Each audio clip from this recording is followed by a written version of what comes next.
He stood in the Oval Office, maps glowing with nuclear targets. The hotline to Moscow had gone dead. 4 Soviet subs surfaced near Puerto Rico, and Kennedy whispered, "We strike first." Moments later, Moscow vanished. But what happened next will shock even those who've seen everything. Let's start at the beginning. The bullet missed his skull by an inch. A crack echoed through Dealey Plaza, followed by chaos. The Secret Service dove into motion as the motorcade surged forward. Jackie Kennedy screamed, not from pain, but from the horrifying blur of motion, blood, and silence. A second shot rang out, punching through the windshield of the lead vehicle. But the third never came. The sniper on the 6th floor of the Texas School Book Depository fumbled. He'd hesitated, perhaps from nerves, perhaps from fate. Either way, John F. Kennedy lived, barely. Inside the car, clutching his chest, the president's breath came in sharp gasps. A rib cracked from the force of the dive by Agent Clint Hill, who'd shielded him with his body. Jackie's white gloves were soaked red, not with blood, but with dust and sweat. She gripped John's trembling hand as sirens screamed toward Parkland Hospital. That night, as America sat glued to flickering TV sets, the doctors worked through the early hours.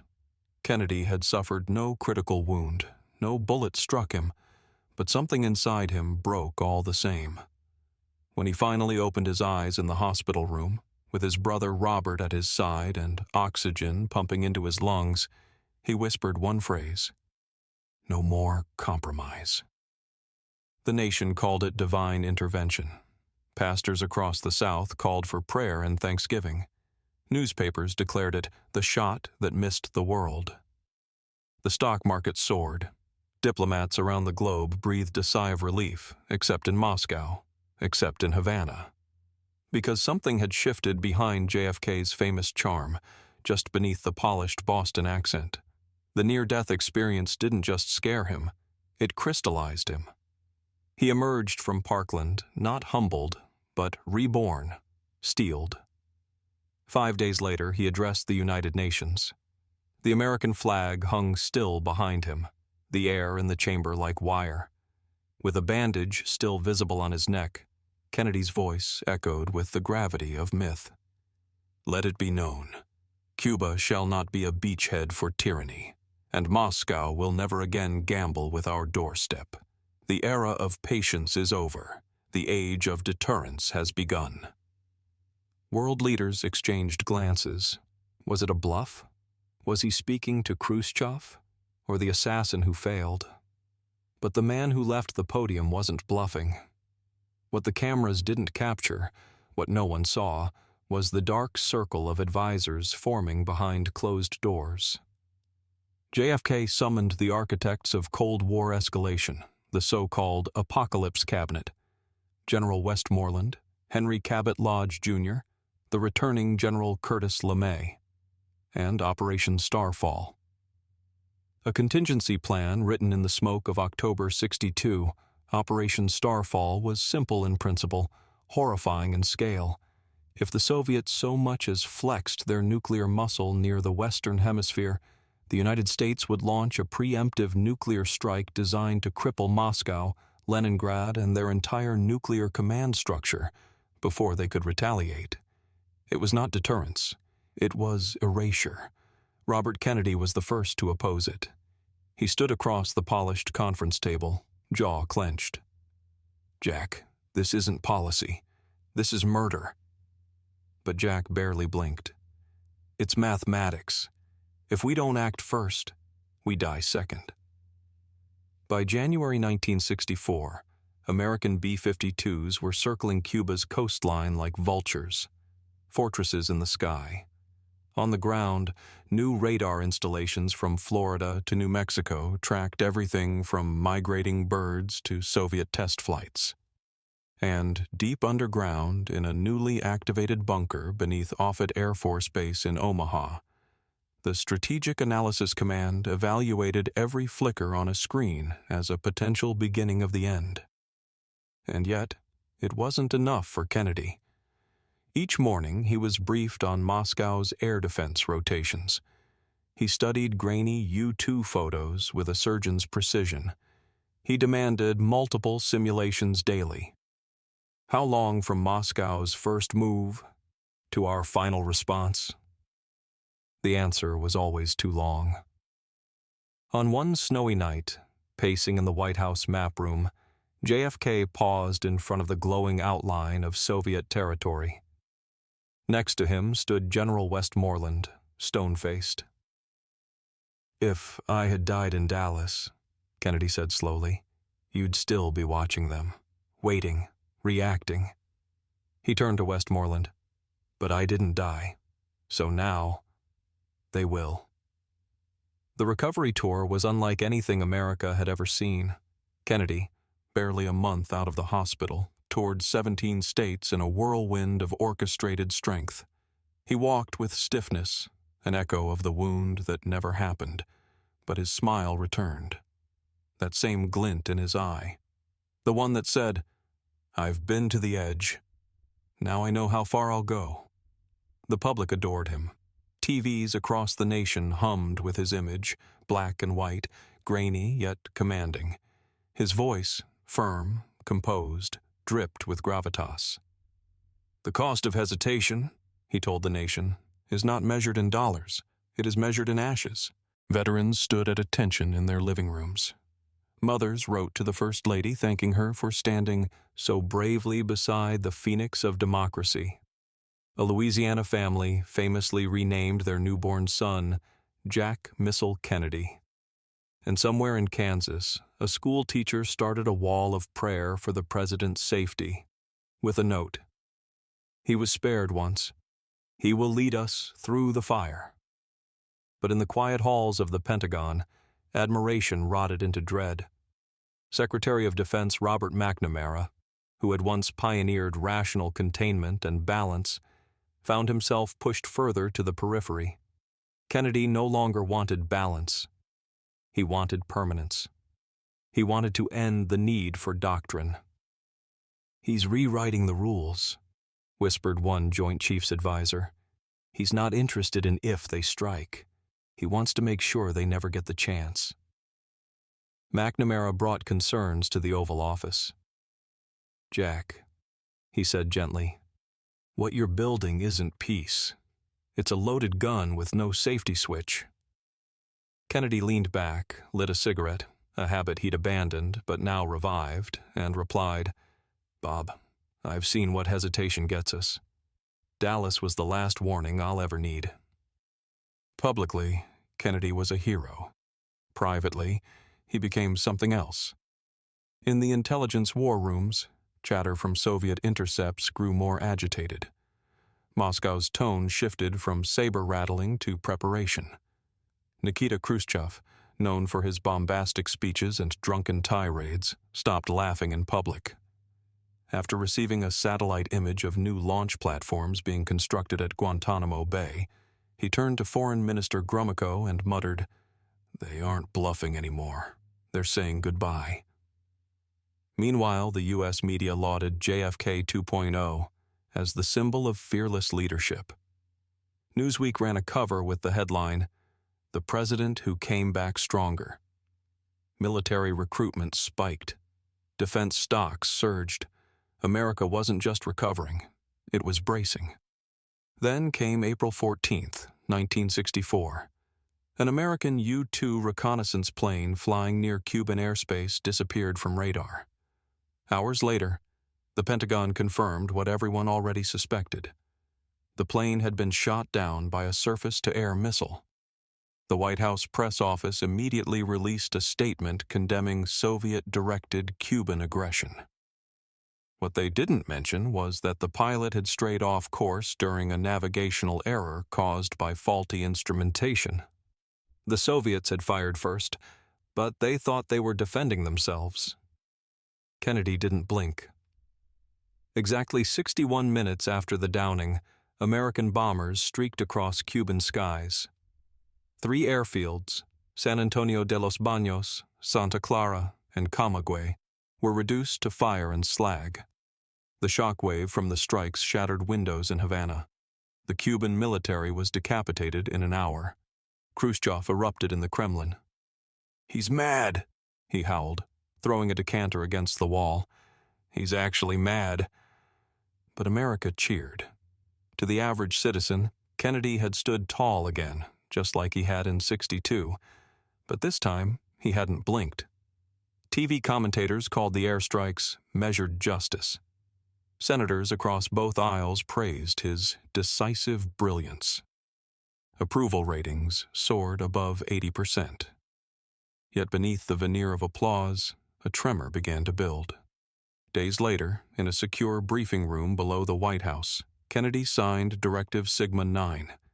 The order was brief, clinical, and terrifying. It called for decapitation parity, a doctrine ensuring that if the USSR ever initiated nuclear aggression, the United States wouldn't just retaliate, it would erase them. "If Moscow acts," the directive stated, "we won't respond, we'll remove them." No warning, no second strike policy, just vapor. When Robert Kennedy read it, his hands trembled. He stormed into the residence wing, holding the document like a death sentence. "Jack," he whispered, voice cracking, "you're planning to kill 20 million people? To win a game of nerves." John looked out the window for a long time. Washington was quiet that night, unnaturally still. "I'm not planning to kill 20 million people," he replied. "I'm planning to save 200 million. But even Bobby knew. It was already too late. August 2nd, 1964, 2:11 a.m. Inside a quiet wing of Langley, a junior translation officer stared at the silent green line blinking on the monitor. The hotline to Moscow, normally a constant hum of status pings and code checks, was dead. No static, no signal, just a long, uninterrupted void. At first, he assumed a cable had snapped, routine interference.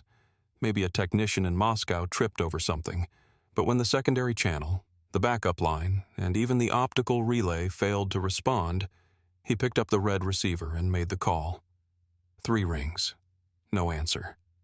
By 2:15 a.m., that silence reached the Situation Room. 4 minutes later, in a windowless naval control center in Norfolk, Virginia, sonar picked up a formation of surfacing contacts. They were fast, large, and shallow. No radio ID.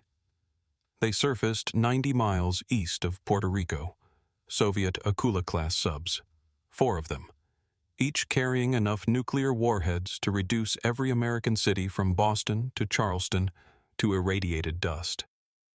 General Westmoreland was already en route to the White House when the coded alert hit his convoy. The roads had been cleared in advance, just in case. He burst through the West Wing, bypassing security, his eyes like steel rivets. Kennedy stood at the head of the long conference table, the room still in chaos, phones ringing, papers sliding, the buzz of impending doom thick in the air. "Mr. President," Westmoreland said, "do we attempt contact?" Kennedy didn't look up. He was studying a projection of Soviet missile silos, red dots bleeding across the screen. After a long pause, he turned and spoke clearly, almost calmly. "We strike first." The Joint Chiefs froze. "We must not give them an hour," Kennedy continued.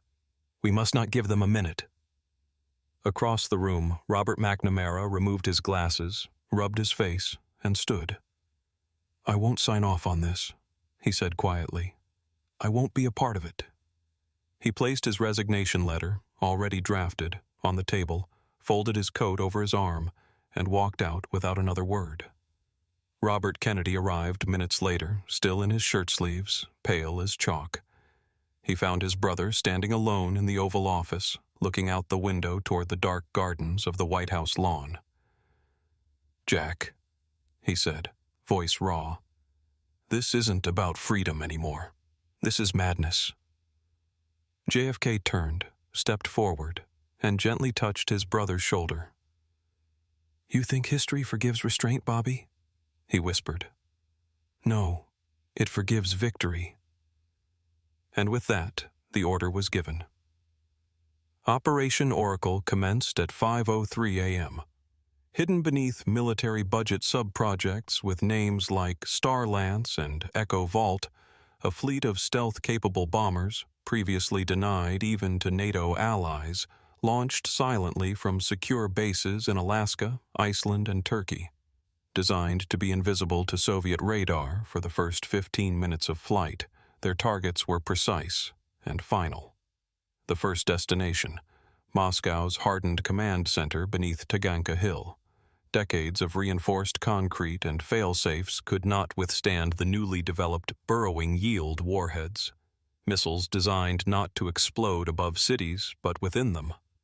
The second wave targeted Novosibirsk, where the Soviet Union's backup ICBM grid had been recently repositioned.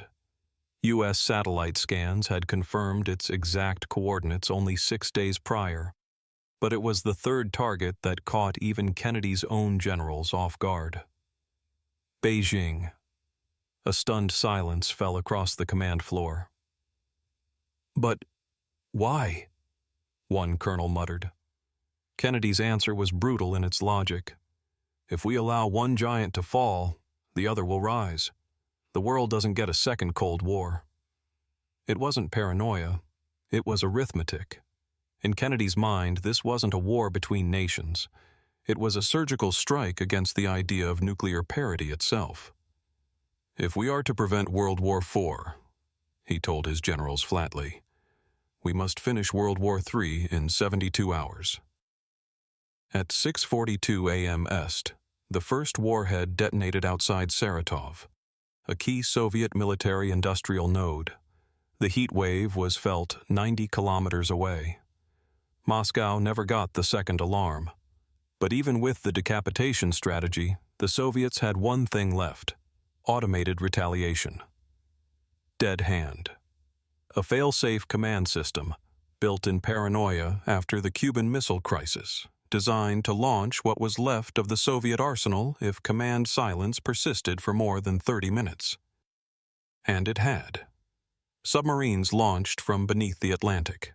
Mobile launch trucks roared to life across the Urals. Radar picked up 6 inbound objects moving at Mach 14. Chicago never saw it coming. 3 months later, the skies above Earth glowed with pale auroras at noon. The northern hemisphere was hushed in radioactive silence. 92 cities ceased to exist. Beijing burned for 5 weeks. Washington was abandoned in less than 10 hours. Kennedy died in a hospital bunker near Colorado Springs. Radiation sickness ate through his spine. He died murmuring, "Victory is peace," through silence. In the years that followed, survivors wandered hollow America.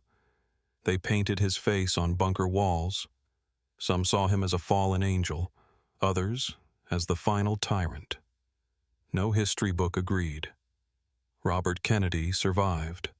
Alone, broken, aimless. He walked the fields of ash near what had been Boston, whispering names of nephews and nieces who'd never been born. The world rebuilt slowly. New nations emerged in the southern hemisphere. Brazil rose, Australia expanded, Antarctica melted. But the myth of Kennedy lived on, etched in steel fragments and deformed photos.